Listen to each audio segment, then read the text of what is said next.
के सामने जरूर आप कुछ नया सीखने वाले हैं, वो नया आपको हम सिखाएंगे।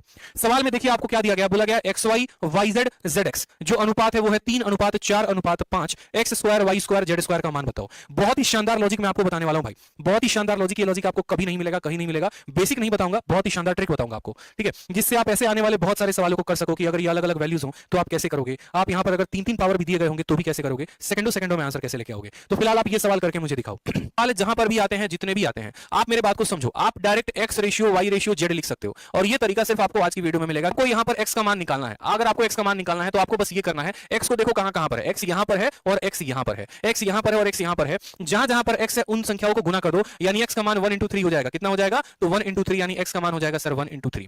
उसी तरीके से वाई को देखिए, वाई कहां कहां पर है, तो वाई यहां पर है और वाई यहां पर है, यानी पहली संख्या दूसरी संख्या, तो वाई का मान हो जाएगा 1 into 4। फिर उसी तरीके से आप देखिए जेड कहां पर है, तो सेकंड में है और थर्ड में है, यानी 4 into 3 कितना हो जाएगा, तो 12, यानी 3 4 12 रेशियो कितना आएगा, तो 3 आएगा, 4 आएगा, 12 आएगा। लेकिन असल में दोस्तों सवाल में हमसे पूछा है X square Y square Z square, तो 3 का स्क्वायर कितना होता है, तो 9 होता है, 4 का स्क्वायर कितना होता है, 16 होता है, 12 का स्क्वायर 144। ऑप्शन नंबर ए आओ कभी हवेली पे इज द करेक्ट आंसर होगा, ठीक है।